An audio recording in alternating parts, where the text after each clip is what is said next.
When you hear these huge claims about your microbiome, especially on social media, like really be cautious as to whether that is going to be something that's legitimate or just a sales claim. Can you think of a gut healing protocol that's been consistent for every single person? Not one. If it was a one-size-fits-all approach, that would take away my job and would all be healed. It would all be healed. Great. It would be so amazing. So yeah, no, it's so individualized. It depends on what somebody is dealing with. That's physically impossible because not all of everybody's gut symptoms are due to the same thing. So the one product can't fix everybody's issues. There's no perfect diet. There's no perfect meal plan. There's no perfect supplement protocol. There's no red pill. In that this is conditioning that we have to let go of if we're really going to step into a healing journey. The following is an Operation Podcast production.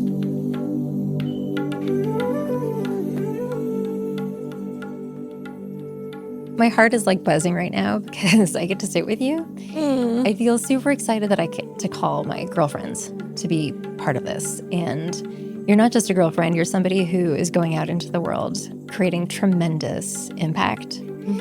And something that I value so much about our relationship is that when we get together, there's no surface stuff. Like we dive deep right away, whether we're talking about emotions or childhood, how we're feeling, bowel movements, like you name it, we go into that, right? And from one of the very first walks that we took together, we had this.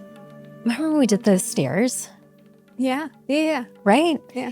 And we were talking about women in wellness and both of us growing up, like out of all the symptoms that we've suffered from, that probably brought us to this profession, right? And what we do today based on our own experience. But there's a lot of suffering that brought us here. A lot of that's still ongoing, right? We don't want to hide that. But us staying on this healing journey, we just said, like, what would the impact have been had we have had other women sharing their experiences growing up? Like, so we knew what to expect. Yeah. So when, traditional doctors were telling us that all of our symptoms were normal, deal with it, we could actually just understand that it was something within us that was off. Yeah. So to start off, this podcast is really all about ancient wisdom in a modern world. And really how we can, go back to our roots of healing and really get rooted in our own lives and our emotions and our bodies and our practices and ultimately our inner wisdom for healing. Love that. Right?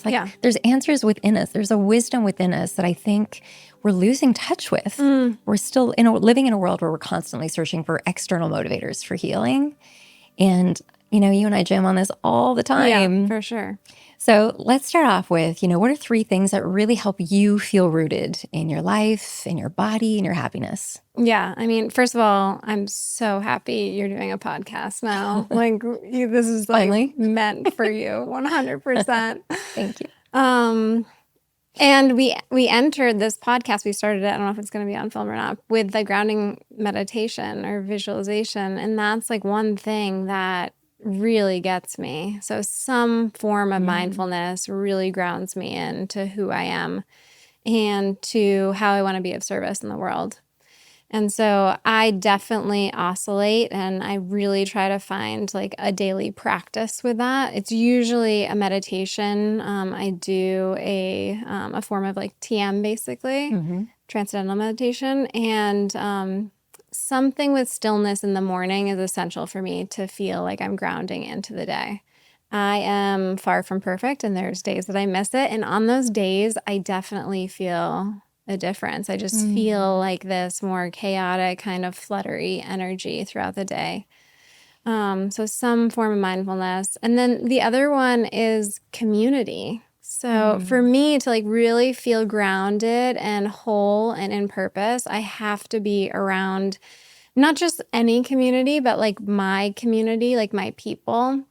And what I've learned over the years is that I don't do really well with large groups. So I'm much more of like a one-on-one or like 3-on-1, like just a smaller group setting where I can really drop in with people and feel safe and feel like I can just be myself. I don't have to filter anything. So that's like a huge piece of me feeling grounded in who I am. So those are 2 really great core values, I think, for healing. Stillness, Yeah. right? And safety. Yeah. the feeling of safety that you still look for as an adult, which I think is such a huge component. Huge. And just because I know you, I know that you've got like, a big trunk of modalities that you can turn to. Mm-hmm. So for people listening, I always say that a lot of times we will have these platforms and they look at us as women, as practitioners. Oh, well, they're a doctor or they're a nutritionist. So it's got to be easy for them. For the amount of times that I hear people say, oh, meditation's not for me. Yoga, it's not for me. Mm-hmm. The first time you sat to do TM, was it easy? Not for me. Impossible. Still not right? for me some days. Yeah. Totally. No. It's not easy. It's still not easy for me. And that's where I've kind of bounced around, and I've been in like breath work and this and that. And I think they all have a place, and I find value for most of them. But I recently I did a training course in meditation with somebody one-on-one, and he's like, you gotta pick one. And you gotta just keep doing it. He's like, this like fluttering around, like not figuring out which one you want, you just can't get better at something unless you practice it. So if you want to be good at basketball, what do? You don't go play soccer one day and track the next day and ice skating. Like you play basketball every single day. Absolutely. So that's where I'm focusing in on just this one practice of meditation, and hopefully one day I'll be like, wow. Yeah. I'm better at it. Yeah. So we know it's not woo-woo anniemore. This is all backed by science. 100%. But I think we're also getting to a point where it's being preached so much that people are like, oh, it's meditation. We live in a world where it's feeling impossible. We're stressed, we're busy, we're overworked, we're tired, that often those things go to the wayside, right? And I'm a big believer that you can adopt all of these healthy habits, right? You try meditation one day, breath work another, maybe, I don't know, you go for a run, you try all these different practices. But unless you really tune in and make something a ritual, your rituals become you. Yeah. Like it takes getting to that moment of like, oh my God, there was a minute or 30 seconds, 3 seconds where I didn't have a thought. And that felt like a complete wave of bliss for my body. Yeah. That's the mindfulness aspect, right? Like I want more of that. And I think that that's what makes people go back. Yeah, you're so right, though. It is routine. It's like, what do we do every single day that starts to become us and we become it, right? Yeah. Easier said than done, for sure. But I totally am right there with you. Yeah. So on the flip side, on the way easier side for most people, what are things that make you feel completely uprooted? Ooh, where to start? No, for me, the ones that come up when I think of that are like too much caffeine. Like I do really good with a little bit of caffeine because then I feel motivated. I'm like, yes, I want to tackle the world. But it is such a fine line between feeling motivated and whatever, I'm overwhelmed and I feel like there's too much going on, right? Like my head starts to buzz and I don't know what to do first. And then I switch from one task to the next. So caffeine for me is like this piece that if I can get it just right, it's great. But if I overdo it, I feel really ungrounded. How are you with caffeine? Do you do it? I feel like you were meant to say that to me today because I'm really struggling with this. So even as a nutritionist, I really avoid taking people off of caffeine if I don't have to. I love the taste of it. I love the ritual of it. I love the smell of it. But also there's that fine line. Genetically, I am caffeine sensitive. So if I have a coffee after 11 a.m., I'm screwed that night for my sleep. Yeah. But yeah, this morning, for example, we shot another podcast and I forgot to drop in with her. It's like, oh my God, I forgot the most important foundation of how I start with somebody because my caffeine was just like 10 steps ahead, right? Totally. So it's a drug. Yeah. We should probably treat it. It works too. It's It works like really well. a good drug that works totally. Yeah, but that's a good point though. Like things that make us uprooted in life are things that we often don't even think of, right? They've become so habitual for us every single day that we don't recognize the simple things that are completely derailing us, right? Yeah. So water before coffee. Yeah, water before coffee, or just less. Less Like when I think I can have a full cup of coffee, I'll like tell Misha, my partner, and he'll be like, Yeah. "Oh gosh, no, please don't do it." I know, yeah. And let's shut out mud water too, because like there's so many incredible alternatives that are out there. That you just have to do it for your hormones. Yeah, right? exactly. And for your gut. 100%. And I just feel so much more grounded. I end up getting more done when I'm the right amount of caffeinated versus over caffeinated. So it always sounds like a good idea. And then after I'm like, nope, this didn't work again. And let's just note, caffeine after food. right? Yeah. Yeah. Eat Has to- something has to earlier be. in the day, less of it, Yeah. all the things. If you're super anxious, I wouldn't have caffeine that day. Like I just take it off the table of a possibility for me. Yeah. I want to take a quick break from this episode to thank our amazing sponsors, Bioptimizers. Are you tired of feeling tired? Do you always hit the snooze and then slam your head right back down on the pillow in the morning? With all of the things that you have to take care of at work, at home, with your family and your friends, it is no wonder that you feel so tired. You take care of a lot of different things. So what's the solution? Well, I love to recommend supplementing with a full spectrum magnesium supplement, and my go-to is Magnesium Breakthrough from Bioptimizers. Magnesium Breakthrough is an all-natural supplement that helps you reduce fatigue and sleep more peacefully. It even strengthens your muscle and improves your heart and brain function. While most magnesium supplements aren't full spectrum, Magnesium Breakthrough is the only magnesium supplement on the market that contains the optimal ratio of all 7 essential types of magnesium. Their formula includes cofactor ingredients to multiply the delivery of magnesium to every cell in your body and absorb at a very high rate. Not all formulas do this. Imagine having the strength and the energy to get out of bed every morning and face the day boldly, courageously, to be able to show up as your best self and keep that energy up through the day and into the night. So if you want to feel more energized and get the best night's sleep that you've had in forever, give Magnesium Breakthrough a try. For an exclusive offer, go to bioptimizers.com/Mona and use promo code MONA, that's MONA, during checkout to save 10%. Okay, so you are a doctor of gastrointestinal health. You are an official gut expert. Gut health, gut microbiome, these are trending topics in the news and media. And, there's so many people out there giving advice, right? I think it's important to recognize that everything that we know about gut health and the gut microbiome is still emerging. It's super new. Yeah. I mean, it's new and we've been studying it for years, right? But we still don't even know enough to be making most of the claims that are being made, especially on social media. So like buyer beware when you hear these huge claims about your microbiome, especially on social media, like really be cautious as to whether that is going to be something that's legitimate or just a sales claim. Absolutely. And I really want this to go on the record. When you are, just thinking back to the past few patients that you've been working with, can you think of a gut healing protocol that's been consistent for every single person? Not one, literally not one. Yeah. Yeah. If I could, I mean, I'd be a multimillionaire, right? I would just like shout out all of these protocols and I wouldn't need to spend any time with patients. I'd just say, buy this, this, and this, and you're good. If it was a one size fits all approach, that would take away my job and would all be healed. It would all be healed. Right. It would be so amazing. So yeah, no, it's so individualized. It depends on what somebody is dealing with. So we'll see, and I know you're on the same line with me, but you'll see like an ad, right, for like this colostrum or like whatever it is on social media. And it's like, it will heal all of your gut symptoms. I'm like, that's physically impossible because not all of everybody's gut symptoms are due to the same thing. So the one product can't fix everybody's issues. And let's close that up too. Okay. So where does the colostrum come from?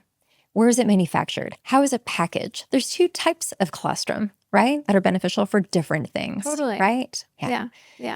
Too many factors. Absolutely. So when I work with people, and the reason why I always choose whenever possible is to partner with a functional medicine doctor. Okay. Because we need to have the biological aspect of it. There's the coaching aspect of it. And then also just the mindfulness aspect of it for people to stay accountable. Right? Yeah. So when we think about this, I would say like one of the biggest hurdles with my clients is helping them understand that there's no perfect diet. There's no perfect meal plan. There's no perfect supplement protocol. There's no red pill. And that this is conditioning that we have to let go of if we're really going to step into a healing journey. Yeah, absolutely. Right? Like if you can customize everything according to your blueprint. Yeah. Right? Absolutely. And it's hard, right? Like people just want an answer. They just want to know like what is the fact there. But you're so spot on where we have to listen to our bodies and we have to treat ourselves and not think that you're going to be the same as your friend, as the same as the health influencer you listen to. The dogmas out there drive me nuts, where it's like everybody should eat this or everybody should eat that. It's like it's creating way more confusion than it's helping most people. I actually went silent on social media. Like, Mm, it's so loud that you can find so many people promoting and pushing different things, and you try them without even knowing if they would honor you, mm-hmm, right? mm-hmm, And I think, I know you get this question all the time. What do you eat? What's the mm-hmm, perfect diet, right? mm-hmm, I want to do what you're doing. mm-hmm. It's like, no, no, no, no. This has been like years in the making of me trying to understand how to navigate this one body in today's modern world with my stresses and my learned behaviors and stuff like that. Yeah. Yeah. Yeah. Beautifully said. So, with gut health, something that I love about your work is that you take a tremendously big, diverse topic and you own it in and you make it very tangible for people. There are so many aspects to gut healing, from digestion to mental health to hormonal health to longevity. So, what are some basics? Like when you think about the interconnectedness Mm-hmm. of it all, um, let's basically just start with the fact that gut health is not just digestion and absorption. Yeah. How do you define it? Ooh, how do you define gut health? I mean, that's a really, really hard one. So, when somebody comes to see me, this happens a lot actually, and they're like, I want to heal my gut. I'm like, okay, what's wrong with your gut first? Like, we need to identify what you're talking about with that. And we can also just go into like when we're talking about optimization and ensuring like if you're healthy, you just stay healthy. We can talk about that separately. But when somebody feels like something is wrong with their gut, the first thing I want to do is hone in on what is wrong. And this is hard for some people to actually vocalize and pinpoint. And so I'll go through a list of questions. And this is like a first intake with somebody where I'm asking, how many bowel movements are you having per day or per week, if not daily? What do they look like? So we use the Bristol stool chart to say, are they really loose or are they hard? And they look like little rabbit pellets. Where are they on that scale? Any blood or mucus in the stool, any bloating, gas, or distension that you're feeling. So nausea, vomiting, diarrhea, constipation, we'll go through the whole gamut. That's usually enough information for me to start to pinpoint where the issue is going on. And then from there, we really want to talk about what could potentially be causing those issues. So we'll talk about family history, we'll talk about past medical history, we'll talk about their diet, exercise, lifestyle. And then we do lab work. So I rarely treat somebody without getting their labs back and then seeing the full picture of everything. And so, and that's really why it's so important, where you don't want to just throw a slew of supplements at something. So if somebody comes in, they're like, yeah, I'm bloated. We're not going to just put in like digestive enzymes and probiotics and glutamine and whatever it is. We're not going to just do that empirically. Yeah. We want to see what the cause is, because then you narrow down your treatment options and you're much more likely to have outcomes much faster versus just throwing the kitchen sink at it. Absolutely. Not to mention, you're just going to throw away your money, right? Most of the people that come to see me have spent thousands of dollars on supplements already and they're still here. So why would I throw another few $100s of supplements at them? Same goes with medications. Like, you really want to see what your cause is initially. And that's not to say we always find a cause. So I like to be super transparent. Like, finding the root cause is not always possible. I wish it was. It would make my life a lot easier as well. But we want to make sure that we've ruled out a bunch of things. And then if we're left with, okay, this is looking like X, Y, and Z, we're going to go ahead and treat now because we know it's not all of these other things. But that's really what I do, is I just want to narrow it down as much as possible, use an evidence-based approach and all of the testing options that we have, which we have so many testing options available.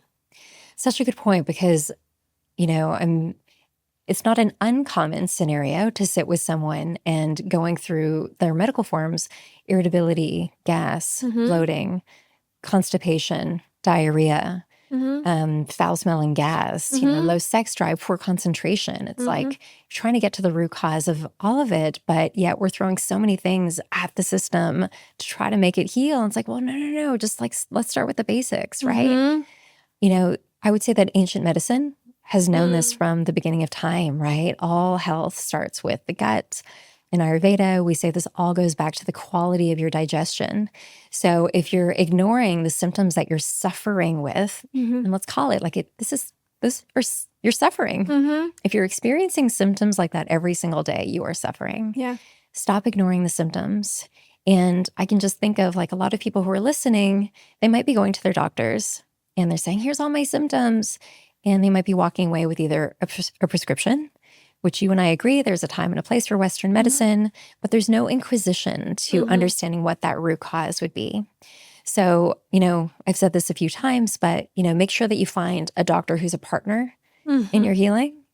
But what kinds of questions would you ask a doctor? Yeah. Yeah. And you made me realize one thing too, where we're looking at the whole person. So this is why I got into naturopathic medicine. And it's one thing that I think that we've really lost in naturopathic medicine and functional medicine is when we talk about a holistic integrative treatment plan, it doesn't just mean we're using herbs and medications. It doesn't just mean that we're talking about exercise. It means that we're looking at the entire person. And I take that really to heart when I treat somebody because we want to get to know the person as well as possible to really understand where this came from. And it's so common that I see that stress, anxiety, depression, mental health is involved in a case that if you saw a conventional gastroenterologist, they may just say is a physiological thing going on. And so we really want to make sure that we're looking at all aspects of a human. We're looking at their community. Do they feel supported? Do they feel safe in their body? Do they have like all of the relationships in the environment that they need to be healthy in? And it's really rare in today's age where we're living in a time where we're not conducive to health based on our environment, right? We have all these things going against us. And so we really need to have all the resources available to actually be thriving. And so when I'm talking to somebody, our questionnaire is part like psychiatric intake, where we're talking all about their support system. We're talking about their past mental health, their parents' mental health, what it was like growing up in your house, growing like as a child. And the reason behind that is we really want to get a sense of who are you? Yeah. Where did you come from? Where are you at now? A question I ask almost every patient is, what's the level of joy that you experience on a daily basis? And they're like, I'm coming in for bloating. I'm like, yeah, I still want to know the answer to this. Because if the answer is 0, like you feel no joy during the day, it's going to be hard to get your gut to start to feel good because it's likely that you're completely or, really in this fight or flight response. If you're not feeling joy, you're not in the parasympathetic rest and digest, part of your nervous system most of the day. And that's where we need you to be to start healing and to start your gut functioning well again. So it's always going to be a part of what I talk to people about. Yeah. It's such an exciting time for healthcare because I think that Western medicine is finally, sending a stick out to Eastern medicine. Although a lot of the data might not be there yet, it's coming, right?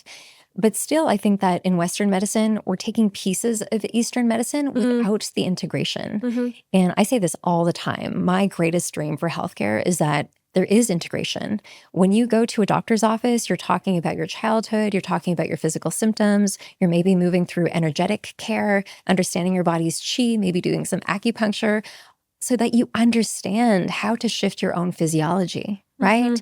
So for example, if we look at traditional Chinese medicine, people will just go for acupuncture. If we're thinking about Ayurveda, they might just look at the food that they're consuming or just do yoga, right? So where do you think in your mind, how can the two worlds merge? How can we no longer take that singular approach? Yeah, I think it's essential, first of all. And I think it's the biggest mistake that I see when people come to see me and they've seen like 5 other doctors before. They're like, I did the whole SIBO protocol. I did this protocol. I did the whatever. And then we start to go into like the mental health piece, and there's a lot that hasn't been addressed there. And so I think it's really that we all have to realize that it's all connected, especially in the gastro world where we're looking at how your gut functions. The gut-brain axis is a really strong connection. And if we're not talking about that in these chronic GI cases, then you're going to miss a whole piece of the pie, and the person's going to take a lot longer to heal. The other side of that coin is that a lot of people aren't ready to talk about that yet. Yeah. And so this is all under the understanding that you have somebody who's willing to go down that road with you. And there's just a lot of people that aren't ready yet, or they don't believe that that's a part of it. And we're all at different places. So, no judgment around where they're at. Yeah. But in my clinical experience, it's much more difficult to get people into that place of real healing unless they're at least willing to discuss the mental health and stress piece of chronic GI issues. When we have that whole picture and we're able to discuss all of it, people get better just faster. Oh my gosh, I love that. Yeah, I think there has to be a greater approach to the interconnectedness of all of it. And I would say, for a lot of people, it is fear driven because there's a massive paradigm shift that has to happen. I think it's happening. Yeah. But again, it's like re-education. And for somebody, I think, living in a society where we're taught to do hard things, we're training people still through media, through experts that come on, like, just do this intense protocol because it will feel intense. You're going to get a result. Yeah. And when we know that that doesn't always work, right? Yeah. So if we're living at a time where stress and anxiety have never been higher, Mm-hmm. yet we know from a physical standpoint, a physiological standpoint, the instigation of all dis-ease is stress. How can we not address the subtle body and stress management prior to anything else, prior to a protocol, prior to a supplement protocol or medication? Yeah. Yeah. No, I totally agree. And when people are ready to do that, we dive right in. And like, I can talk about like patients in the last few weeks that I've seen where it's like, some people just aren't ready to take that step yet. And so part of the first like few times that I'm seeing somebody are just building rapport and establishing a place where they feel safe enough to start to dive in. And so it's not uncommon for, me having to wait like a few weeks or a couple of months to even start to breach that subject with somebody because you want them to feel safe enough to speak about it. They're not in a defensive mode. They don't feel like you're saying it's all in your head, right? I think functional medicine did a huge disservice to the mental health world when they came up with the slogan of, aren't you sick of doctors saying it's all in your head? And I get what they're saying. We're not saying that, you're making it up. It's not a real thing. However, I think it's discrediting the amount of mental health that we should be addressing in these chronic issues that are going on. And so I'm always having that conversation where I'm not saying that your symptoms are made up or crazy or don't exist. What we're saying is that mental health can't be separated from physical health when it comes to these specific symptoms, especially GI. It's like we know about the gut-brain axis. Absolutely. Because we live in a physical body, but we have to address our mental body, our emotional body, our spiritual body, right? Yeah. I don't even know if you know this, but a couple years after being a nutritionist, so everyone came to me, put them on a protocol, lifestyle, exercise, they get the result, they come back and see me 3 months, a year later, right? This constant yo-yo cycle. It's like, well, what is it that's not supporting people and committing to change? What within them makes them believe that they're worthy of going on something hardcore, like living through something really challenging? And then when they're done with it, to put themselves on the back burner and then abuse themselves with habits that aren't serving them. So earlier on in my career, I became an NLP practitioner. I didn't know that. You didn't know that? Yeah. So NLP, neuro-linguistic programming, a lot of it has to do with our languaging to ourselves. Would I want to hear the thoughts that are happening in your head? I try to understand that about my clients. But we also do something called timeline therapy. So through timeline therapy, we can go back to, tell me about the first time you remember feeling sadness, or tell me about the first time you remember binge eating or an issue with your eating disorder or whatever it was. We can go back to the moment of time when they first developed or adopted that learned behavior that has stuck with them through adolescence, through adulthood, as an anchor to self-sabotage and undoing that. And then through that, I found that once I could get them to a place of feeling a sense of ease and removing that kind of baseline vibration of not feeling like they were good enough, Yeah. all of a sudden the food choices didn't necessarily matter. They Yeah. weren't interested in self-sabotaging or abusing. It's like, oh, I feel pretty good. Yeah. The inflammation has kind of been coming off, or my bowel movements have regulated. Yeah. So this ties into that gut-brain axis, which I really want to talk about because, you know, what comes first? Do I deal with my anxiety and my stress and my depression first, or do I deal with the gut symptoms and what came first? Yes. It's a question that I get every day from patients. And it's a question that I had before I went and got my medical degree. So this is like one of the things that drove me there. I can actually remember sitting with a mentor. I was in research before, and I was sitting with my mentor who was a PhD in exercise science. She was the most intelligent woman I've ever met. Like I had this huge crush on her. But I was talking to her, and I was talking to her about, you know, what I wanted to go into research about. And I was like, well, I've had gut issues my whole life. I need to figure this out because I still don't feel good.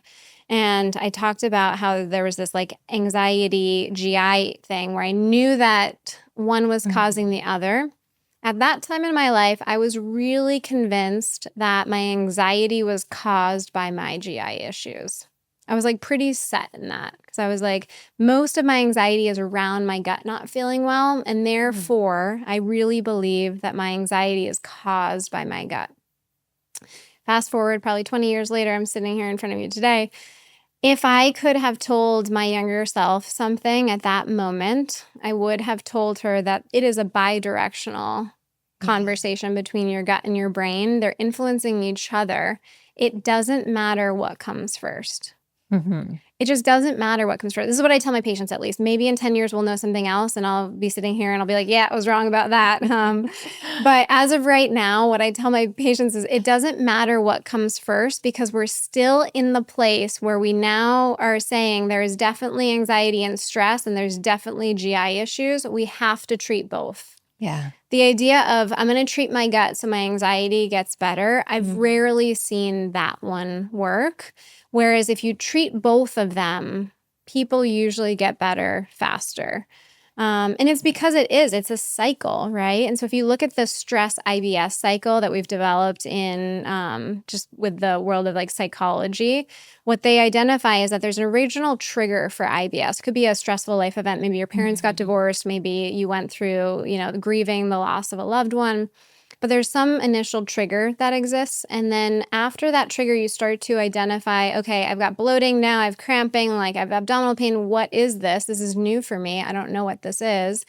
And that creates stress and anxiety within yourself because you're having these new visceral sensations that you've never had before. And so once that develops, then you start to increase the anxiety. And then what happens is you start to scan your body. Is there anything else wrong? So then we have the IBS stress anxiety cycle. So there's an original trigger for IBS. Some people will go through a divorce or have something stressful happen in their life. And then they have symptoms of IBS that start. So it's abdominal pain, constipation, diarrhea, a combination of those, bloating, gas. And then those actual symptoms starting make people concerned about what's going on with me. I haven't had these symptoms before. Is something really wrong? Is something bigger wrong? And so that increases anxiety and stress further just based on the symptom sensations themselves. Then we go forward and the anxiety and stress around the symptoms worsen the symptoms. You have areas in your brain that tell your brain, hey, something is wrong. Like something is wrong. I'm nervous. Something could be really wrong. And this is a survival mechanism. We actually want this to happen at some level in our body for other things, because what if you were in the woods and you cut your leg and you started to bleed out? Right. You'd want your brain to tell you, hey, pay attention to that because it could be really dangerous for us. So the same mechanism is happening. However, IBS symptoms are never dangerous. So they're never going to hurt us, but our body doesn't know that. It starts to redirect all of your attention to your sensations. So we have an increase in sensations in our gut, but we're also having this hypervigilance take place where now we're starting to pay attention to our GI symptoms. We're starting to monitor them. We're starting to say, okay, how many times have I gone to the bathroom today? We're starting to look in the toilet and say, is it floating, or is it loose, or is it hard? Because we're trying to figure out what's going on. But this increased attention to the sensations increases anxiety and worsens the symptoms. And then you have a worsening of symptoms that worsens anxiety. And this becomes the feed forward cycle that is IBS, but is also a lot of functional bowel issues. So we have functional bloating, we have functional constipation, and we can see this with a lot of different functional bowel issues that exist. And it's just a good example of, does it really matter at this point what came first? Because now we're chasing our tail and we're in a cycle. We just have to treat both and put an end to the cycle so that we can start to come out of it. And it can be really scary for somebody going through that. And I've had people think, I've got cancer, I've got this, I've got that. And we need to clip it at any angle that we can just to stop the cycle. So that's fascinating. So trigger sent to brain. Brain turns on the stress response. We know that we're not exactly in danger, but sending out a stress response to the rest of the body, increasing the symptoms that we've probably suffered with for some time, but all of a sudden we start to identify with them. A lot of people start to suffer in silence. They start to think that it's a normal behavior for their body, which is still a form of suffering. So when you think about the culprits behind that, as a practitioner then, for somebody who comes in, what are 3 things that you would give them? They've been living in this stress response for a while now. Bloating has become part of their everyday. Irregular bowel movements part of their everyday. Plus, they're also someone who really identifies with stress and anxiety from the time that they wake up first thing in the morning. Yeah. So I want to figure out where they're at. So I think that we have to meet patients with where they're at. And so if there's someone we're like, hey, I did a meditation, I loved it, like this really feels like my jam, let's start with meditation. Or, I really align with breath work. Like I feel most at home and grounded when I do some breath work. Okay, let's start there. With functional GI issues, we actually have a lot of clinical tools that we can prescribe people now. So they're called digital therapeutics as well. So these are prescription-based applications that you can download on your phone that lead you through things like gut-directed hypnotherapy or cognitive behavioral therapy around your GI symptoms. So we actually have way more tools available as practitioners to be able to prescribe these people that are really targeted around their GI symptoms. So if they're open to something like that, then that's where we start. But I really just want to identify like what feels manageable for you right now and what feels most aligned with you. Because some people will just have preferences one way or the other, but I just want them to start somewhere with something that they'll actually do on a daily basis. Because if I think meditation will be best for this patient, but they hate meditation, but they actually kind of like breath work, we're going down the breath work track. Like we're not going to try to, push people into a category that they don't want to be in. It's going through a process, right? I think a lot of people, when they meet with someone like you or me, all right, there's excitement around, she's going to give me something to do, right? And it's going to work right away. That's not always the case. This idea of, working with someone for 1, 3, or 6 months, you're on a journey of discovery, of figuring out what you need to do for yourself, as opposed to something that's just going to, be treated as a protocol. You literally are creating, you're creating a new set point for your biology. Yeah. Right? Yeah. And this is something that I'm hearing also that will change and evolve, right? I don't think it's ever about starting these modalities or finding something that works and then arriving at complete gut health. Yeah. Right? It's an evolution. 100%. Yeah. It'd be fun if we just arrived in life, right? We're like, oh, we are done. Level completed. No further level available.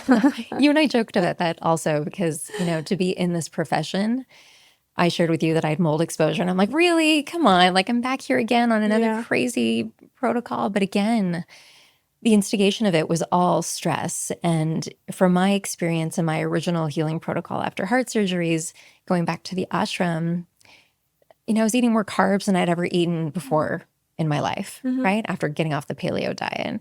But what I say about the ashram is that you create a different vibration for the body. There's an environment that has to happen, which for me was the feeling of safety. Like I felt, okay, I'm going to turn down the noise that's happening in my mind. I'm going to address the symptoms that I'm feeling.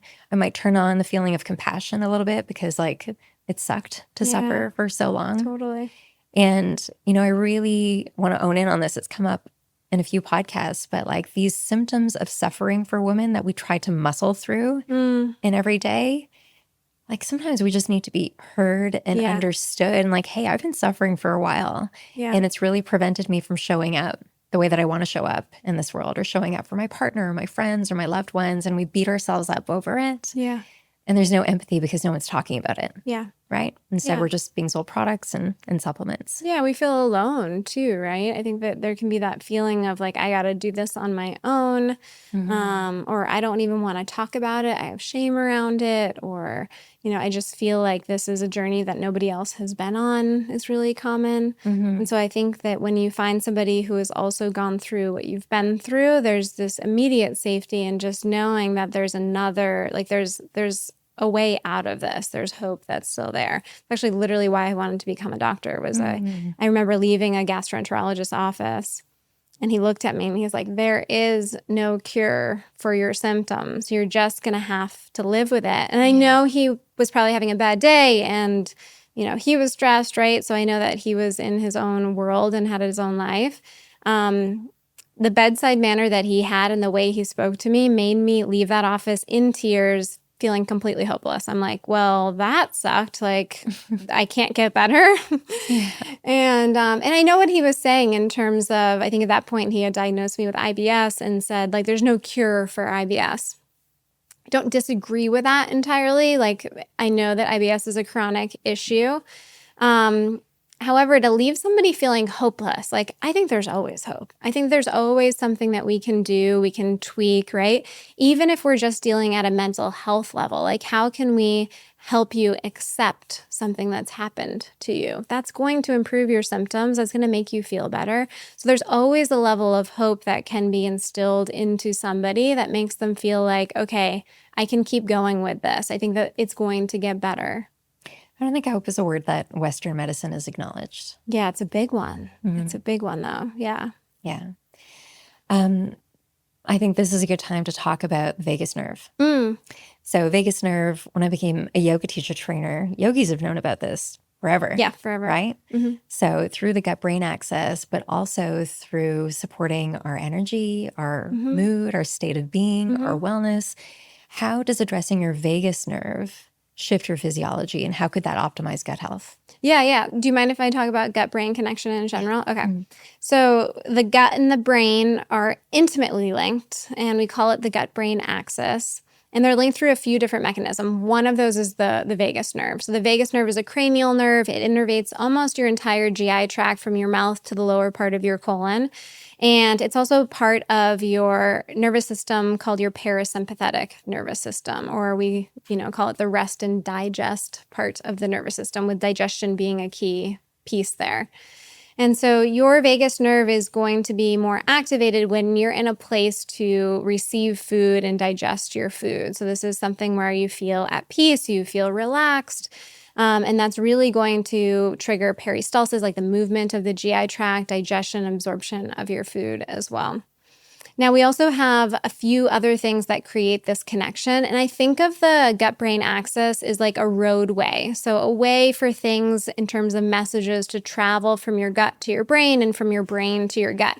It's bidirectional. So it's going both ways. And that's really when I harp on you have to treat both anxiety, stress, and the gut at the same time because they're communicating with each other at the same time. And so we also have the central nervous system, the brain and the spinal cord that connect the two. We have the hypothalamic pituitary adrenal axis, your HPA axis, that connect your brain and your gut as well. So your hypothalamus releases something called corticotropin releasing factor, CRF, and that goes and talks to your intestines and can change motility patterns in the colon when you are under stress. So we know that there's a link between these two things that actually affects your physiology and cause, diarrhea, constipation. And then we have the enteric nervous system. So our gut is really unique in that it has its own nervous system. That's why we call it the second brain. But your gut has about 200 million neurons in it, which is the same number of neurons in a cat's brain.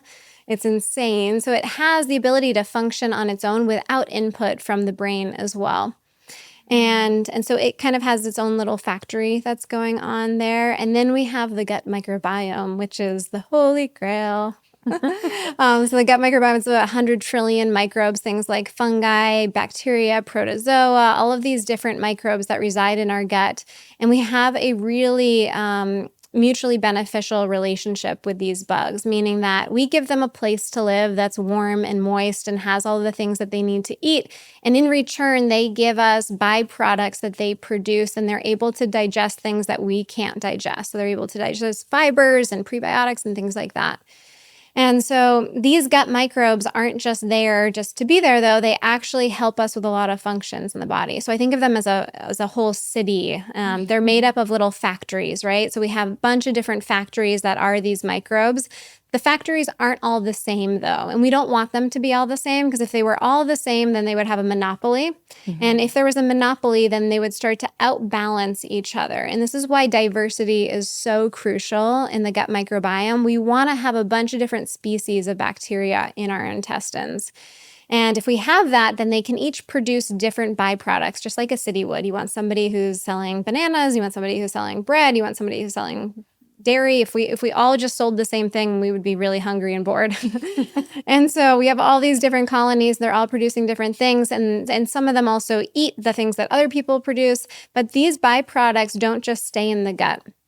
They're able to use that roadway that I talked about. They're able to travel through like nerve connections, through our gut-brain axis. They're able to cross over our or the barrier between the intestines and the bloodstream, so that they can circulate throughout the body. They're able to communicate with all these different areas of our body. And so they were looking at the gut microbiome when it comes to the liver. And the liver has thousands of genes in it that are they're able to be changed by the microbiome. So they're influenced by the gut microbiome producing different substances. And a lot of those genes that they change in the liver, they change the expression of, have to do with metabolism too. And so that's where we think that there's this connection between our gut microbiome and our metabolism that exists. And then we've also seen a relationship between the gut microbiome and our mood too. And so there's been some studies on, we call them germ-free mice, but those are mice that don't have a microbiome. And they are able to see that they have higher rates of a stress response that exist in these germ-free mice. And when you give them Lactobacillus rhamnosus, a probiotic, we see a reduction in anxiety and stress in those mice. So really fascinating, but you can see how widespread this is. So yeah, we have the vagus nerve, we have the enteric nervous system, we have our gut microbiome, we have our central nervous system, and then we have our autonomic nervous system. All of these things are going to be how this gut-brain connection is formed. But it's also why when we say, your gut is so important, it's because of this communication and everything that goes along there. Absolutely. Any practices that you recommend then for vagus nerve relief? Yeah, so I mean, you'll hear people talk about things like gargling or singing that can stimulate the vagus nerve. Humming. Transparently, humming, yeah. I've never seen them help with GI issues. I think singing's great. Like I know you like to talk about like ancestral medicine and practices. Yeah. I heard this recently and I loved it, where there was a tribe that they asked, when somebody gets sick, when's the last time you danced and when's the last time you sang?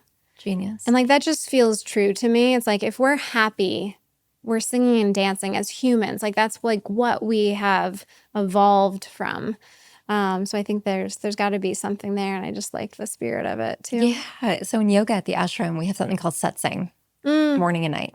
It's a gathering in community where we chant, and there's music, and I just have these memories growing up. You're never really into it to beginning at 6 o'clock in the morning, but by the end of the 30 minutes, everyone is singing and jamming, and you're using your vocal cords, and it shifts your state of being. Yeah. Right? So I think that goes back to the point of like, if you can shift your physiology first through, your external world, how that shapes your internal world. Yeah. And let's just say, out of everything that you just talked about, the magnitude of the fact that you have an ecosystem of trillions of bacteria and microbes within us, right?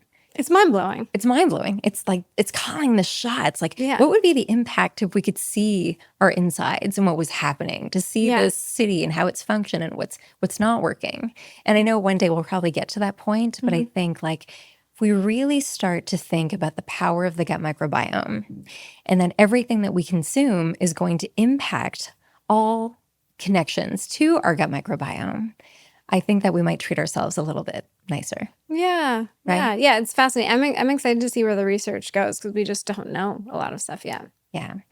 Okay, so let's zone in then on, this connection to our environment, right? So we know that we can change our internal environment by the foods that we eat, the things that we consume, beverages and stuff like that, right? If we have a diet that is full of high processed food, ingredients that we don't understand, even foods that are out of season, we're feeding specific types of information to specific bacteria, not always the good ones, right? When we shift our diet into foods that are higher in nutrient density, these are most often foods that don't come in packages or a long laundry list of ingredient lists. We tend to optimize the good bacteria within our health, right? Within our gut. So we know that food is information, so choose the information wisely. But what about our environment, right? So there's now studies that show our connection to environment. And, I call this the original biohacker that all of our ancestors knew. They spent time outside, right? Taking in different environments, taking in the microorganisms from the earth, from looking at the blues in the skies, the greens of the leaves, the aspect of grounding and taking sunlight in. How is our environment shaping our gut microbiome? Yeah, I love this question. The first study that came to, I think in studies, like that's how my brain Yeah. thinks. But the first study You're my girl. that came to mind when you said this is there was a really interesting study done on pregnant women who were exposed to multiple species of animals during pregnancy. So let's say like dogs, cats, lambs, sheep, they were exposed to a bunch of different animals.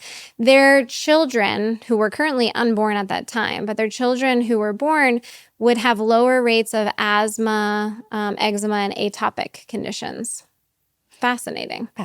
So there's definitely something there with environment. Similarly, we have studies that show that if you use a dishwasher at home versus you hand wash your dishes, there's lower rates of, again, asthma, atopic conditions, and eczema in people who hand wash. And so there's got to be something there where it's like the hygiene hypothesis, right? Where you're exposed to these microbes, potentially enhancing your gut microbiome, increasing diversity that's there. So really interesting stuff when it comes to environment in that regard. But it all makes sense. Like we were meant to be in contact with dirt and different organisms, and those likely are going to have an impact on our gut microbiome, either directly or indirectly. And so I think it's a fascinating topic, and how far we take it, we'll see. Like I know there's people that are like, go eat dirt. And I'm like, okay, that makes sense. But like, be careful too. Like, I don't know. I'm not eating the dirt in like Venice Beach for sure. Where's the dirt come from? Yeah. But regardless, I think it's a really interesting topic, and our environment definitely shapes it. And then also, is your environment stressful? Because we know that impacts the gut microbiome. So again, there's been studies about women who are stressed during pregnancy, and then how that can affect babies as well. So I think it all affects it. So chances are, like, we're going to continue to live in a world where we are busy, where we are stressed, where we are surrounded by, hyper clean environments, right? Out of a fear of germs now, especially after what we've been through.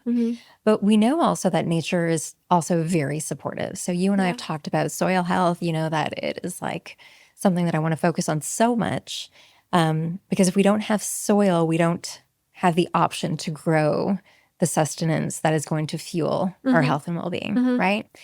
There's also not a lot of talk about the fact that nature itself, with the change in season, offers different microorganisms within the soil to help us with our survival and health through different times of the year. Interesting, yeah. Right? And yet, we're fine with flying in food from different parts of the world. I think that eating seasonally and eating locally is so much more than a fad or a trend. Like, it's the first form of medicine that you can actually go to, right? The closer that you can get the food to the earth, the better, right? If we just think about it from a sustainability point by itself, right? We're going to have to figure out how to eat locally so that we don't have to ship things across the world. We're not paying for fuel, for gas, for all of these things. Just from a sustainability point by itself, I think that's going to be pushing us. And it's just wild with everything that we know about plastics. Also, when we go to the grocery store and you go to the produce section, everything is in plastic, right? It's just wild to me.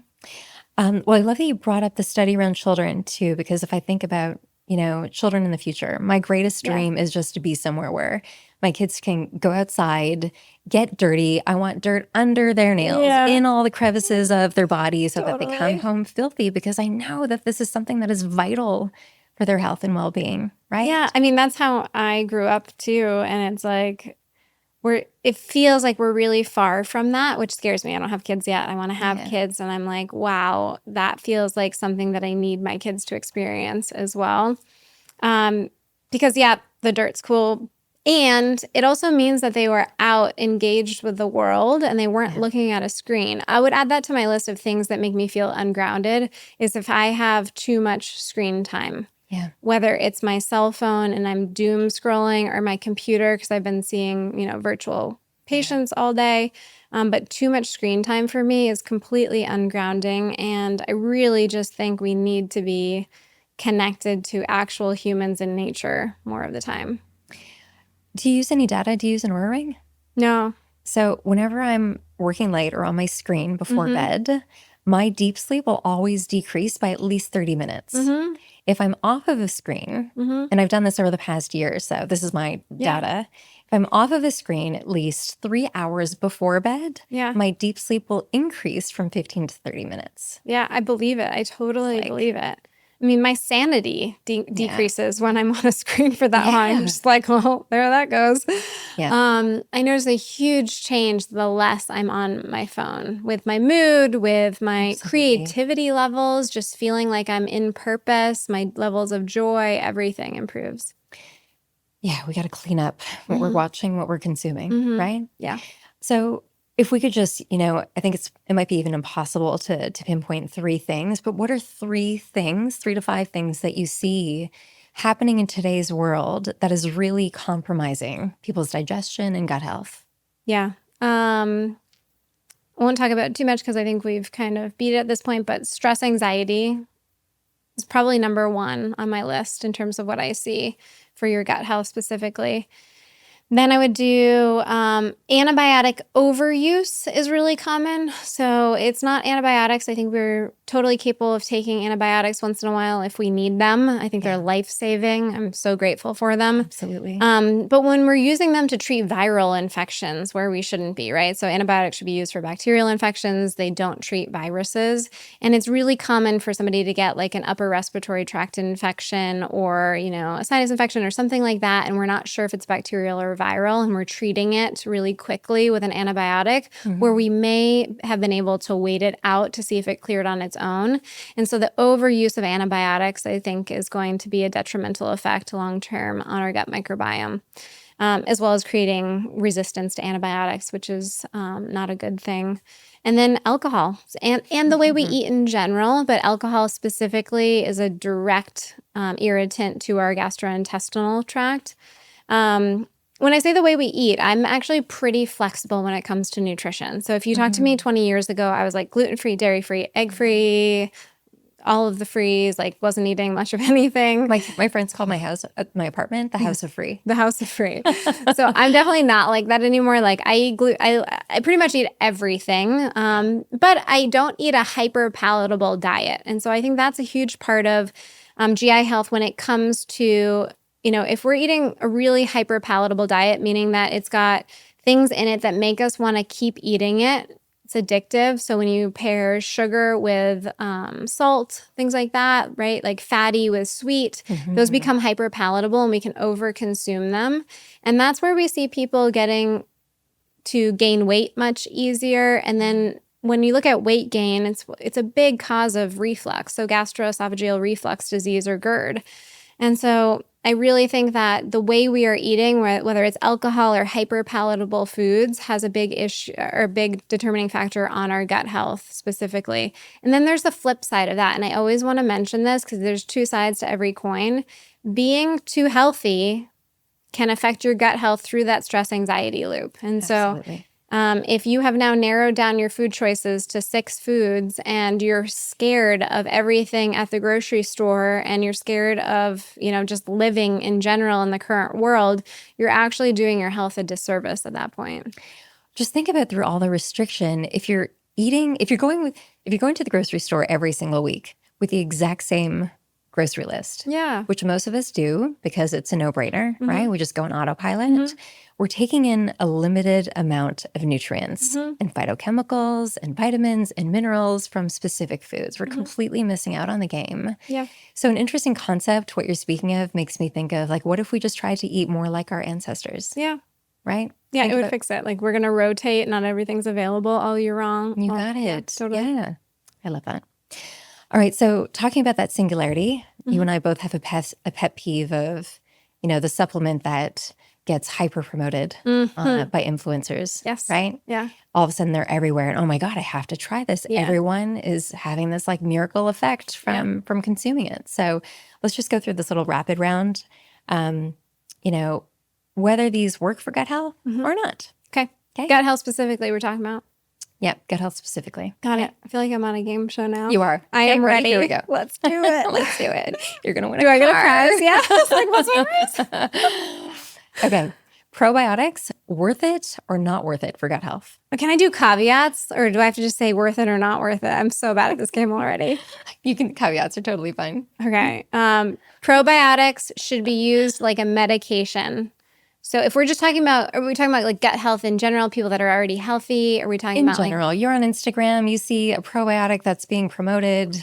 No. So I would say not worth it unless you know what you're treating. So when somebody comes to me and they have ulcerative colitis, there's been probiotics that have been shown to improve ulcerative colitis symptoms. So I use them as medications. You would never just take a random medication. Don't take a random probiotic. Waste of money. And I have to add on, are you doing stool tests with all of your clients? No, very few. Patients? Very few. Yeah, very few. We do targeted stool tests. So we use Quest or LabCorp, so we can most often go through insurance, but we don't do comprehensive stool analysis of the microbiome itself. And we could go into that, but I have reasons to not do it most of the time. Colostrum, worth it or not worth it? Depends. Most of the time I would say not worth it, but you may get benefit depending on your symptom. So be curious. Be curious, yeah. Yeah, be curious with everything. Yeah. Right? Collagen, worth it or not for gut health? For gut, not worth it. For skin elasticity, wrinkles, hydration of the skin, potentially worth it. Do you prescribe collagen? If you're interested in that piece, so there's been a few studies that show, like I said, skin elasticity, hydration of the skin, and wrinkles with like 15 grams of collagen a day. So if you're interested in that, then go for it. I'm usually like, Botox works way better. Right? There you go. Red light therapy, worth it or not worth it? For the gut, I don't think worth it. I don't see that mechanism, but I don't know about red light therapy, so who knows? Ice baths, worth it or not worth it? For your gut, not worth it. But I see them everywhere. The girl, yeah. Not for your gut. I mean, I could see motivation, energy, drive. Like it can help with that for sure. Delayed onset muscle soreness, ice baths can work. Yeah. Gut, no. Sauna, worth it or not worth it? For your gut, no. I mean, I'm a huge sauna advocate though. So if you're looking for longevity, cardiovascular health, saunas can increase growth hormone, can improve insulin sensitivity. So definitely health benefits. But if you're treating your gut specifically, I don't see a correlation there. Digestive enzymes, worth it or not? Depends. If you have pancreatic insufficiency, then worth it for sure. But as a general supplement for your gut, I wouldn't just use it as a heal-all. Peptides, BPC 157, worth it or not? Okay, so peptides are unregulated. BPC 157 has a little bit of animal research for things like ulcerative colitis, so for healing GI linings that have ulcers or erosions or damage to them. But it's a rat study. I don't know about you, but like me personally, not ready to take a medication, especially the injectables that haven't been tested on humans yet. So I still consider it like this area of interest. I'm definitely like really interested and I could see maybe there's going to be a benefit that's seen, but I want to see human studies before I use it. I love it. So we kind of did this for fun, but the point Did I win? You win. You got the car. Yes. You got the car. You win the car. You get a car. I get a car. To really own this in from the heart, living in today's world, healthy living, what to do for your health, what to eat, what supplements to take, it is so confusing. Yeah. Even as practitioners, with the amount of information and studies that we see pro something, against something, it's all overwhelming. And I think that there needs to be a call for going back to basics, for understanding your physiology, and for finally tuning in to your own intuition of whether you need something or not. Yeah. So I think the most important question to ask yourself, whether it's the sauna, the ice baths, the probiotics that you're taking, how does it make you feel? Totally. If it shifts your state of being into a state of being of feeling peace and happiness and joy, that is the whole point of living. Okay? When you can get yourself into feeling peace and happiness and joy every day, removing yourself from fight or flight, getting into that rest and digest state, you're turning on your body's mechanism to heal. Okay? So, the billions, trillions of dollars that are spent in marketing for these modalities, for medication, what would the world be like if we spent that on education? If we spent that on addressing the state of our food system, stress and anxiety, acknowledging our farmers maybe as our first line of defense when it comes to healing? What do you hope for? I love that. And I think you're spot on in terms of we need to do what feels right for us. And we need to trust that as well. If somebody came to me and they're like, my gut symptoms are gone when I cold plunge every day. I'm like, great. Like, you don't need to be here, but like, amazing. And, good on you. Yeah. So I think that there needs to be some following intuition that exists there too. And it's also just, a reminder that just because something helped somebody doesn't mean it's going to help you. So listen to yourself. If it's not working for you, then it's not working. I heard you say what you ask your patients, right? I ask my clients all the time, well, how did it make you feel? Yeah. Ask yourself the same questions, right? Yeah. So to tie into this idea of ancient healing modalities, then, I speak often about Ayurveda simply because it's what I grew up with. In Ayurveda, detoxification every day is something that's very important. Whether we do something as simple as tongue scraping, we're focusing on how we eliminate, or doing something like panchakarma, which is more of an Ayurvedic treatment where we're using oils and enemas and tinctures and massages and stuff like that.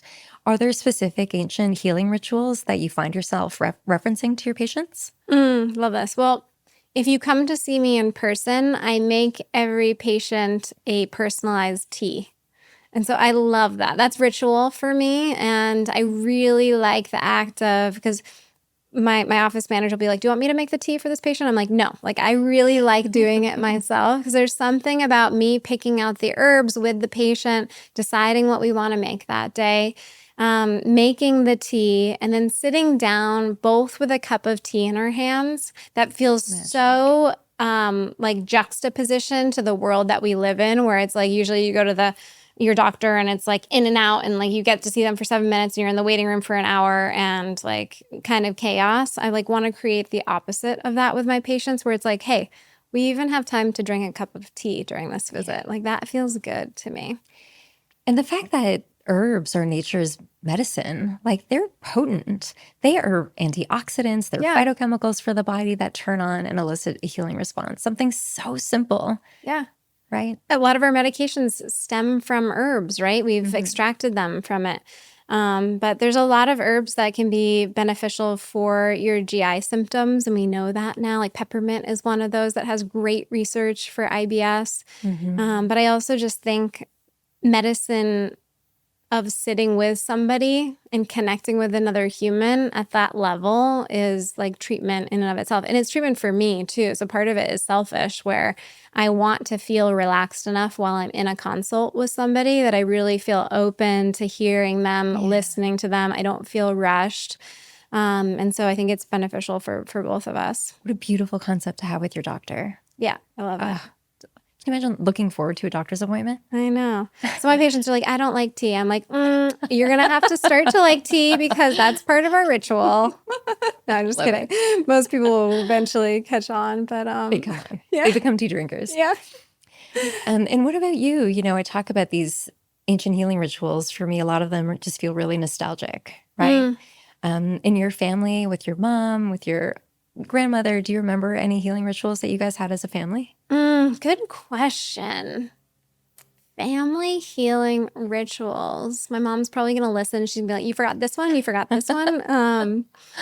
What did we do? Well, so I have one with my partner right now where we give each other, I don't know if this is ancient healing ritual, but we give each other facials and drink tea. So we basically like create like a little spa night. Doesn't feel ancient, but it feels really sacred to me, where it's just like no phones, just connecting one-on-one and really just being present with each other. And that's really fun for me. The other thing I would say is just like being in nature and exercising. I guess that's an ancient tradition, right? Where that's where I feel so grounded if I am moving my body in nature. It feels way different than when I go to the gym. But if I'm going for a hike or mountain biking or rock climbing, something where I'm actually in touch with nature, Yeah. that's my jam. I feel like the spa would be like if you think Feels about good.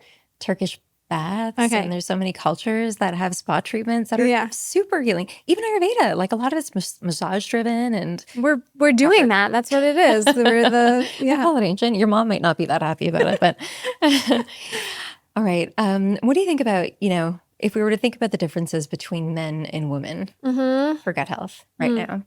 So for me, I share often about my mom. I've only ever known my mom to have rheumatoid arthritis since I've known her. Her Yeah. entire body's completely deformed. Yeah. And the blessing for me growing up is that the motto in our house was eat it, it's good for you. She would try Chinese medicine, the herbs, the teas, the doctors, the diets. Functional medicine and gut health was like a trend when I was little. And I think that she's done her best to get there. But the reality now is that we understand scientifically that more women are prone to autoimmune disease than men. Yeah. It's tragic, actually. So is there something that you would call upon women to engage with to really understand autoimmunity if it's something that's genetic into their family? Is there a difference between how men and women should be approaching gut health? Yeah, so we see something similar in GI with IBS specifically. So with IBS, women are much more likely to have IBS than men are. And we don't know if that is hormonally related or otherwise. Other risk factors for IBS are neurotic personality type, people that worry more. And not to be sexist, but I'm a woman, so I feel like women can worry. I think it's probably part of how we are wired just to make sure that we look after our kids, right? We're we have that area of the brain that's scanning for anything that's going wrong. But I think for that, for sure. So when I look at men versus women, are there changes that I would make based on like treatment plans with GI health? I think just really tapping into how your body responds to stressors. I think men and women likely respond to stressors a little bit differently, and that can show up really differently as well. In my practice, I've seen that men have a harder time sometimes identifying stress and anxiety. And so I think that there's a lot of sex differences when it comes to just the identification of what's actually going on in their bodies too. Absolutely. The common denominator is the same. Yeah. Really understanding your own personal symptoms, tuning in, asking questions, identifying what you need, right? Yeah. I had this idea, and I shared this with you before, through the guests that I have on. I feel like these ancient rituals or healing remedies, recipes for teas and tinctures and body oils and stuff like that, it really is something that's dying off with our mothers, our aunties, and our grandmothers. Yeah. And I wonder, would all of our ancestors as women, would we have been the healers in the villages, communing, talking about our stresses and our worries at that time, really recommending to each other the things that we needed, foraging for the right herbs and teas to keep everyone healthy and safe, this basic information that probably would have been transferred on generationally that now is turned into Dr. Google, right? And, even as somebody who works in this field with clients every day, I catch myself questioning the inherence of knowing what my ancestors did. The herbs that my aunties in India would grow on their balconies versus, okay, I better just check this out with Google, to see what else is new. What are the studies that have come out? Yeah. So, how can we balance both worlds? Yeah, it's fascinating. I went to Africa a few months ago. And it was at that point, I was on safari, But it was at that point where I really realized how disconnected we are from nature. You look at the animals on safari and they're not looking to ask somebody, hey, can I eat this kind of thing? I'm sure they're looking at their mothers, they're taking after somebody. But there's no Google there. They're not going to the doctor. Like, they're literally just going based on their instincts and what has been passed on from them, because they have that knowledge from generation to generation that's really in their DNA. That's not to say, that some of them don't die because they ate the wrong thing. I'm sure that happens as well. But there is this generational passing down of knowledge that happens naturally in the wild. And we don't really have that much anymore. And I think you're spot on where it's starting to die out. And, I look at, my personal family. My mother unfortunately lost her mother at a young age. And so I feel like that was probably cut off a little bit, where she wasn't passed down some information. Yeah. But that's definitely something when you bring it up where I'm like, wow, I have this yearning for that. Like, that feels really special. That feels magical. It has like some mysticism in it. Which I really jive with, and it also feels like something that I've like lacked in my life, but not for anybody's fault.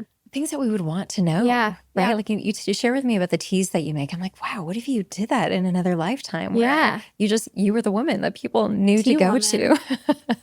I am And it's tea something woman. so simple, but it's so powerful, right? It's not even worth making fun of. Like, it's Totally. so special. No, 100%. And I have this vision, it's getting to a point where I work with so many people who are doing all of the right things, right? The supplements, the biohacking, the doctor, the massage, the personal care, the personal chef, like they're doing all the right things. And yet these inflammatory markers are still going up. Symptoms of stress and anxiety are still going up. Sleep is suffering. Their mood is suffering. Relationships with their partners or people around them, lack of motivation in this world, or clarity on what their sense of purpose is. Right. So, I think what I'm really taking away from this conversation is I think it's time to turn down the noise on what's being sold at us and to us, and instead just tuning back into what our Constitution needs. Really understanding from a base point what you as an individual needs to wake up feeling just a little bit better. Might not be at 100%, but what can you do tomorrow morning that's going to make you feel just a little bit better? Right? That was beautiful. And give yourself grace. Like, allow there to be ease where there can be. I know when I've gone through health things, there's been this feeling of like, I need to figure this out right now. And that can push you into more stress and create that cycle that we've talked about today. And so just to give yourself a little bit of grace and give yourself a little bit of like a room for ease to exist, you're going to figure it out. Like, there's hope out there for you. It's so interesting because you think about, when you go to a doctor, if you're running your labs, looking at all your biomarkers, you're typically diagnosed with something, right? Or you're diagnosed with an imbalance. And when you leave, I think for most people, I know I certainly did, I began to identify with those illnesses and imbalances. That's not empowering. Right? When we know if we're really going to create the space for the people that we work with to step into healing, it has to be from a feeling of compassion and empathy, and maybe like this ultimate act of self-love. Like, wow, oh my God, you got so out of balance. I love you so much. I'm going to do whatever it takes to make you feel better. Right? We've got one body, one vessel. And working with that body versus thinking it's working against you, which can definitely happen. Can you share with us just like what epigenetics is? What people need to know about understanding epigenetics? So you have your genes that you got from your mom and dad, right? So you got some genes from your mom, some genes from your dad. Those are now your genetic code. And those genes are set. We can't change your genes. However, we have something called epigenetics where we can change the expression of the genes. And this is all done with our environment, what we eat, how we exercise, the stress that we put ourselves under. All of those factors can actually change how you express your genes. And so you could have a gene for something that never gets expressed. Whether it's something good or something bad, right? And in terms of exercise, we can take that for example, where if you exercise every single day, you're going to change your genes through epigenetics to favorably put out proteins that are going to be beneficial for the body. So a very broad understanding of it, but it's really how your genes work, where just because it's a gene, depending on the gene, it may be expressed or it may not be expressed. And we can benefit that by just improving our environment that we exist in. So even if you have a genetic disease that is inherent and runs in your family, we now know that through our choices, we can turn on or turn off the genetic markers that cause us to get that illness. Yeah, I mean, it depends on the disease, right? Like you can have some diseases that if you're born with 2 recessive traits from mom and dad, that you're going to get the disease. There's nothing that you can do to avoid the disease. Very few of those, though. So there's very few diseases that are completely genetically determined and absolute. So, we talk about Alzheimer's often when we talk about longevity, where ApoE is one of the alleles that can increase your risk, or ApoE4 specifically, can increase your risk for Alzheimer's dementia.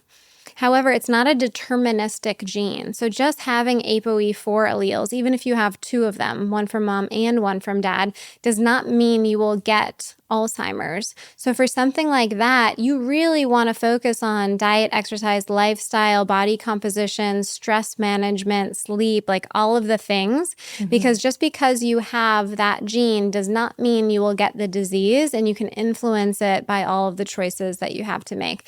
There's other examples where if you have the gene, you're going to get the disease, but it's a fraction of the diseases out there. It's much more common that genes are not deterministic for disease versus are deterministic. That's just so powerful, right? Like we really don't give enough power to the power of our choices when everything comes down to a choice. The choices that we make day in and day out, whether they optimize us or whether they deplete us. Yeah. And some things that you just listed off for those genetic markers are things that really tie into gut health, right? So like even if we turn down the noise of media and everything, some basics that everyone can start practicing as of tomorrow when they wake up to optimize their gut health. Yeah. So this is like if you are healthy and you just want to stay healthy, right? So maybe you don't have any actual GI symptoms, but the things that come to mind for me, number 1 is walking. So I think walking is so underappreciated.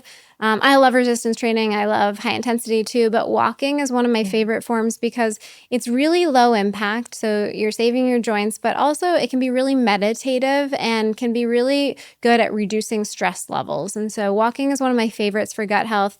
If you feel bloated after you eat and you go for a walk, that's going to help just because it can help trigger the vagus nerve to start moving, help with peristalsis as well.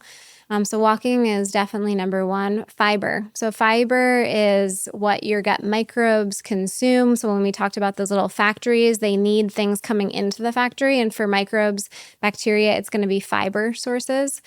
So all of your fruits and your vegetables, diverse, like what you were saying, like you can pick a new vegetable every single week just to diversify your diet. And prebiotic fibers, things like Jerusalem artichoke, we've got garlic, we've got onions, if you tolerate them, beans, legumes, things like that, super high in fiber that feed those microbes. So that's going to be definitely one. If you have GI issues, you may be like, well, this woman doesn't know anything because those make me worse. You're going to have to tailor it, right? So these all have caveats to it, but fiber is definitely on that list. And then fermented foods. And this could actually go back to ancestral traditions. So fermented foods have been around since like 7,000 BC or something. They've been around forever. They're a way to preserve food as well. So they were really helpful when we didn't have refrigeration. But fermented foods, Stanford did a research study recently, and they found that eating fermented foods on a regular basis reduced symptoms of bloating, but also improved 19 inflammatory cytokine levels in the blood, things that can increase, your risk for other inflammatory conditions. So for me, it's like everybody should be consuming fermented foods on a daily basis and rotate them. So we've got like sauerkraut, kimchi, kefir, fermented yogurts. You have so many options to choose from. And now like you go into Erewhon or you go into Whole Foods and there's like a million fermented food options. You can get like cabbage, you can get carrots, you can get peas, you can get pretty much anything you want. Absolutely. Yeah. This is where food as medicine really comes into play, right? So when you go to the grocery store, variety and diversity is key. Avoid being a creature of habit. Focus on colorful foods. Focus on prebiotic fiber. I have to ask you just because of my love of jicama. Yeah, jicama, for sure. That's on the list. So the benefit, just breaking down this like undigestible fiber or the good bacteria within our gut. What are you saying? How could that optimize our gut health? Yeah, so those, like I said, those little factories that I call microbes, they have to get products to get into them in order to produce products. So, if we're talking about like a wood factory, you need to get the trees in to make the planks of wood. The same with bacteria. You need to get the building blocks in order for them to be able to change it and produce something else. So all of your bacteria require these building blocks. And they're things like prebiotic fibers are going to be some of the richest sources to provide food for the bacteria to then go on to produce your things like short chain fatty acids, things like butyrate, that can help to feed your colon cells and reduce inflammation. So they're really the feeding sources for your microbes to be able to make all of the byproducts that they make for us. So we can use food first before supplementation. 100%. Yes. Thank you, sister. All right, some rapid fire questions just for fun. Yes. What's the number one mistake that you see women make when it comes to their gut health? Choosing to take a million supplements and trying to heal yourself, by far. Where do you think women are making gut healing and digestion complicated? Nutrition. We make it so complicated. Does not have to be that complicated. We can really simplify nutrition pretty easily. Can we end the diet revolution? Yes. Restrictive eating, caloric restriction, ultra dieting, that's going to negatively affect your gut health for sure. When we talk about this idea of integrative health, what's something that really excites you about Western medicine? I love Western medicine. And I didn't always used to be like that. I used to be very anti-Western medicine. But when you use Western medicine in a holistic plan where you're treating the whole person, a lot of Western medicine will also help somebody, but it has to be used correctly and you have to know why you're using it. And you want to use it in support of the person moving through what they're moving through. So I use medications all the time with my patients. I'm not anti-medication. I just think that you need to know why you're using it, and you need to understand how it's going to affect the whole person as well, but definitely not anti-Western medicine. I love that. And maybe even I'm with you 100%. Like there is a time and a place for Western medicine. Mm-hmm. We need it. It is part of our evolution and survival. And if you're being prescribed something, maybe just ask the question, okay, well, how long do I need to be on this? Or what's the action plan or strategy for me to get off this eventually? Totally. Yeah. Yeah. But I think when we see pitfalls in Western medicine, it's because, okay, yeah, we're using this to treat this symptom, but we're not acknowledging that this symptom is really rooted in anxiety, stress, or depression, or whatever it is. And we're leaving that untreated. Yeah. When you see that happen, it's going to be playing whack-a-mole. So yeah, you're going to suppress this symptom. And then a year, 2 years later, you're going to have this new symptom arise. And then you're going to whack that down with something else. So you want to make sure that you're still treating the whole person, even if you are using medications, because if you're not, you're going to see things pop up later down the road, most likely. So avoid just treating the symptom. Mm-hmm. Look at treating the entire being, right? This idea of holistic health. And this is why I referred so many of my clients to you, because I trust you and I love this integration approach that you take at Modern Med. Let's share with people, like, you've got some courses that are phenomenal. You've done such a great job at covering so many diverse things today, but how can people find you and get in touch with your courses? Amazing. Yeah. So I just launched a supplements course, and I launched it with Commune, so we can give you the link for that. I originally was like, I don't want to do a supplements course. I'm always the person that's like, all these supplements don't work. Like, why do you want me to do this course? It sounds so off-brand for me.